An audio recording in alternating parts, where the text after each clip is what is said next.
I am honored to give a tribute to my niece Shirley.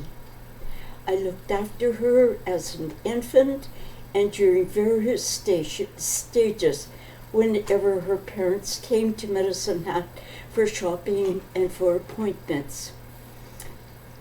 I watched her as a little toddler, little girl, a teenager, and the young woman that she became, and then married Ken, and later becoming a mum and a grandma, and a very dear niece to me. Shirley, as a child, had lovely blonde hair, and when a little girl, her mum used to wrap strands of hair in rags to make ringlets. And of course, once the hair was dry, the rags were pulled out, and there were ringlets just all over her head. And it was a delight to see these little girls with their ringlets.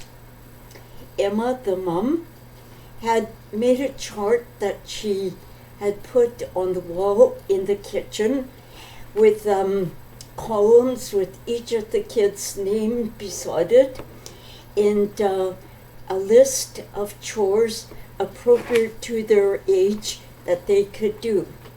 And when they completed the chore, a star was put beside their name. Now, I'm not sure if they were able to get a reward for X number of stars, I don't know. But when I did see that chart, it was just full of stars. So the kids really worked hard to complete the chores they did, probably to get the most stars they possibly could. After leaving home and coming back for a visit, Shirley was treated like company. Her dad told her, "Sit down. You don't have to help with doing dishes or making supper or any of the other things." And yet, when Shirley came home, she just wanted to fit in again like she did before and be part of the family. Julie had told me about the time Shirley had come home wearing black nylons. Now, black nylons at that time were fairly new, and the ones she had on had a pattern in them. And when her dad saw what she was wearing, he became very incensed, scandalized to see that his daughter, in his eyes, was wearing indecent stockings. I can imagine Shirley just calmly sitting and letting him scold and express his displeasure until he ran out of steam. She just continued wearing her black nylons. Our sister Leah and her daughter from Ontario had come to Calgary to visit Tilly. And I came from Kelowna to be with them too for a few days. Julie came over and she said, "We're all going to go on a surprise trip." Julie had arranged with Ken and Shirley for a visit with them, and Phyllis and Ron Falconer, Phyllis was a niece, from Sherwood Park, were also invited. And of course they had a wonderful meal prepared. They had homegrown roast beef, and of course vegetables from the garden, and all the stuff that goes on the table with a meal like that, and 3 different kinds of pies.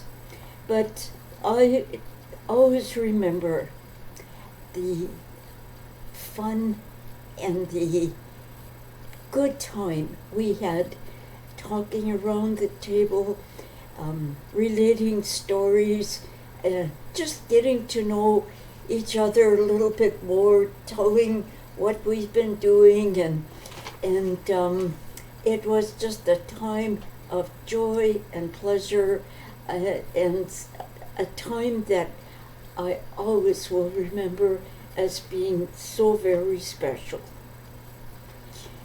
After the meal, and then Ken and Shirley showed us around some of the farm. And of course, there was Shirley's garden filled with those beautiful yellow and orange calendula flowers and all the other stuff she had in the garden. And then we went to the lodge, looked around in there, saw the swimming hole, and then Shirley took us up to where the lilies were growing in that particular spot. I had never ever known that there were that many varieties of lilies, the different shapes, the heights, the colors. Oh my, it was a sight to behold. There were black ones, I think they were black, purple, white, pink, blue, yellow, just a kaleidoscope of color of flowers that delighted the eyes and just made a person feel so good to see all of that beauty. The girls, you did such a marvelous job establishing that lily garden. Shirley introduced me to one of the grandchildren, and Alice, I want you to meet my favorite grandson, Nathan. Well, I kind of looked at her. I said, Shirley, you shouldn't have favorites. She laughed. She said, oh, that's okay. Nathan's our only grandson.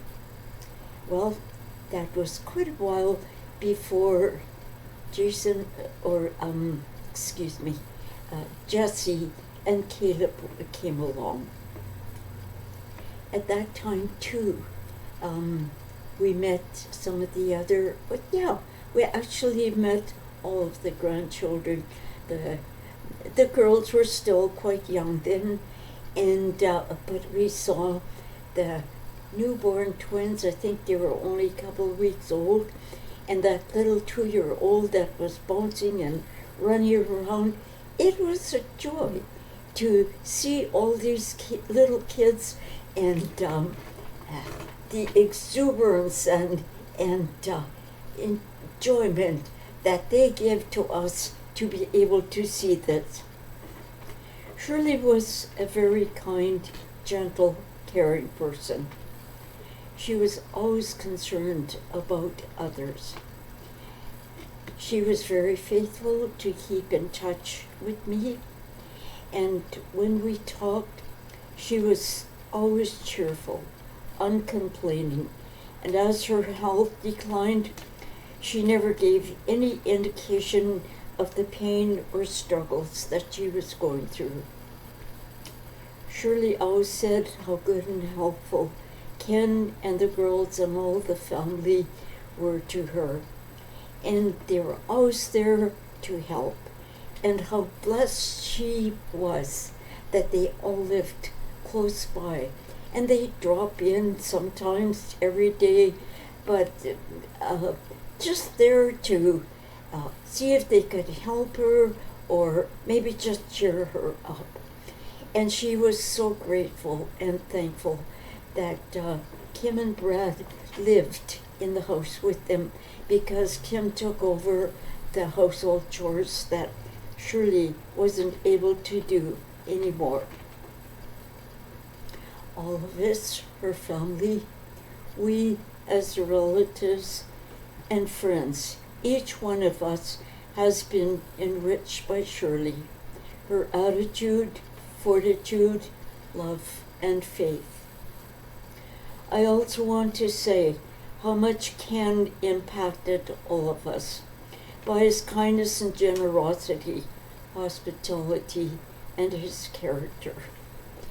Today, I just received an email from a friend here in Kelowna that knew both Shirley and Ken, and she was so disappointed and sent condolences because both of them had passed away. She had known them when she lived in that area many years ago, and she also said how kind and gracious both of them were and how strong their faith was. Shirley